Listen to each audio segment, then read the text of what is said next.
Samantala mga kapuso, isinailalim na rin po sa state of calamity ang bayan ng Bulalakaw sa Oriental Mindoro dahil pa rin po sa epekto ng El Nino.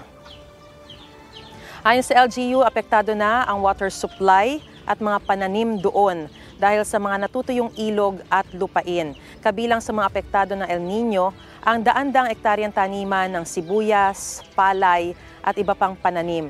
Mismong mga magsasaka na raw ang naguhukay ng mga water source para isalba ang mga tanim nila.